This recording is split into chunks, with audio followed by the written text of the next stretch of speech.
Hello bachcho, let's start this question. So this question says, explain how the mass of the sun can be found by studying the motion of the earth around it. तो देखिए बच्चों, हमें यहाँ पर क्या करना है, मास of the सन को हमें क्या कैलकुलेट करना है। तो देखिए बच्चों, इस क्वेश्चन का जो आपका की कॉन्सेप्ट है, ये क्वेश्चन आपका ग्रेविटेशनल फोर्स से रिलेटेड है, क्योंकि हम यहाँ पर जो सन का मास है वो हम using the formula of gravitational force हम यहाँ पर क्या करेंगे, सन के मास को कैलकुलेट करेंगे। तो चलिए बच्चों, अब हम इस क्वेश्चन को प्रोसीड करते हैं। तो देखिए इसमें ऐसा होता है कि जैसे आपका क्या है, सन है, ये आपका क्या है, सन है। और जो अर्थ है इसके हमारी हमारे और भी बहुत सारे प्लैनेट्स हैं, वो क्या करते हैं, इसके चारों ओर क्या करते हैं, आपके इलिप्टिकल ऑर्बिट में मूव करते हैं।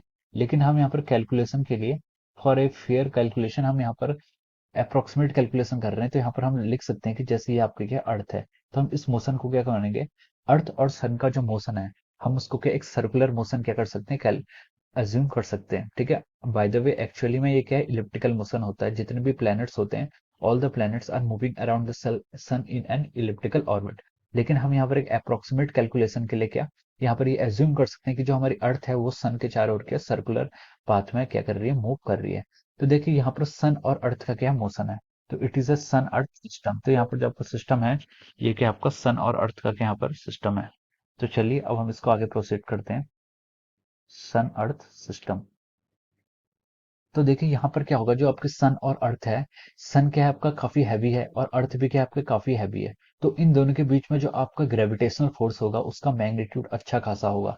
हम उसको यहाँ पर क्या कर सकते हैं, इग्नोर नहीं कर सकते हैं। तो अगर हम लिखें द फोर्स ऑफ ग्रेविटेशनल, यहाँ पर हम लिखेंगे फोर्स ऑफ जो ग्रेविटेशन होगा between the sun and earth, gravitation between the sun and earth is equal to the, जितना भी फोर्स होगा यहाँ पर, इस फोर्स को बैलेंस करने के लिए देखिए ग्रेविटेशनल फोर्स क्या होता है आपका, ग्रेविटेशनल फोर्स आपका ऑलवेज अट्रैक्टिव फोर्स होता है। तो क्या होता है, सन क्या करेगा, अर्थ को अपनी ओर अट्रैक्ट करेगा।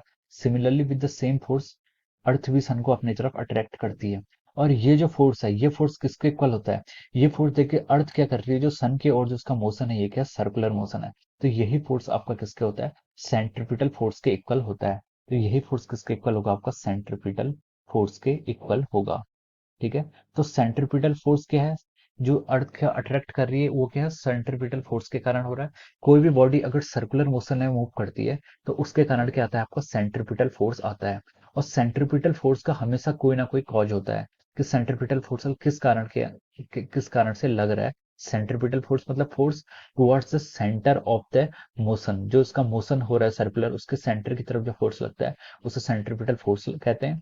और जो यहाँ पर सेंट्रीपिटल फोर्स का जो कॉज है, वो क्या आपका ग्रेविटेशनल फोर्स है। तो हमने इन दोनों को यहाँ पर से इक्वल कर दिया।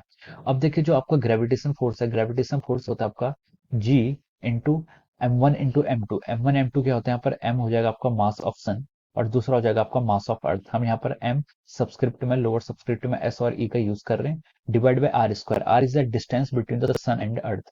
हमने इसको क्या लिख लिया यहाँ पर, आर स्क्वायर। अब देखिए ये होता है आपका सेंट्रीपिटल फोर्स के इक्वल। सेंट्रीपिटल फोर्स किस में लग रहा है, अर्थ में लग रहा है, तो हम इसको लिख सकते हैं, सेंट्रीपिटल फोर्स का फॉर्मूला होता है आपका mv स्क्वायर बाई आर।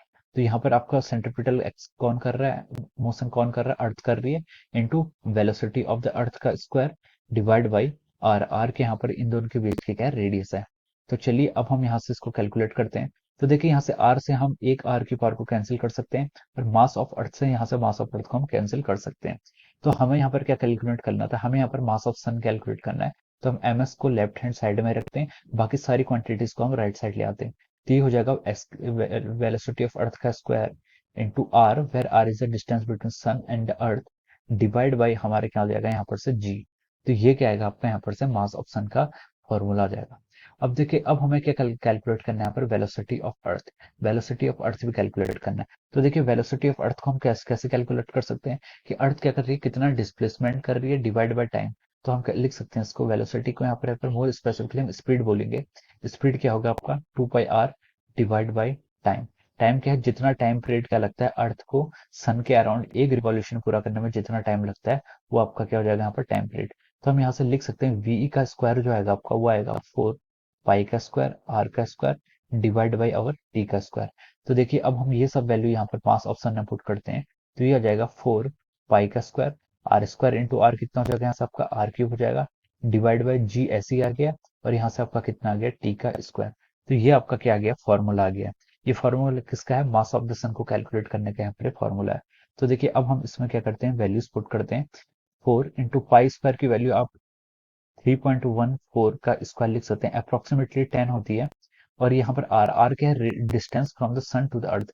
तो ये जो डिस्टेंस होती है आपकी, ये आपकी आती है 1.5 इंटू 10⁻11। ये 1.5 इंटू 10⁻11 ये आपकी मीटर्स में होगी, डिवाइड बाय जी। जी की वैल्यू हमें पता है कितनी होती है, 6.67 into 10⁻11 newton metre square divide by K G square. और टी क्या होता है आपका, टाइम पीरियड। टाइम पीरियड कितना होगा, देखिए अर्थ को एक 1 ईयर में कितना टाइम लगेगा, 1 ईयर में देखिए 1 ईयर में आपके 365 डेज होते हैं, 365 डेज होते हैं। और एक डेज में आपका कितना होता है, 24 आवर्स होते हैं। और एक आवर्स में आपका 60 मिनट होते हैं, और 60 मिनट में, एक मिनट में आपका 60 सेकेंड होते हैं। तो ये आपकी आ जाएगी, टोटल आंसर यहाँ से आएगा। तो आपका जो भी मास आएगा अब यहाँ से किस में आएगा, केजी में आएगा।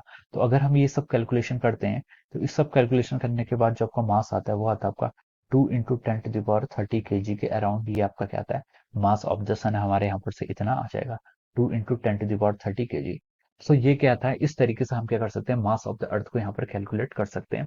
तो क्वेश्चन में हमसे यही पूछा गया था कि how the mass of the sun can be find by studying the motion of earth around it. So the mass को हम क्या करेंगे, फोर्स ऑफ ग्रेविटेशन को सेंट्रीपिटल फोर्स के इक्वल रख लेंगे, और इस कैलकुलेशन से हमारा क्या जाएगा, मास की वैल्यू आ जाएगी। So I hope you all understood this concept. All the very best and thank you so much.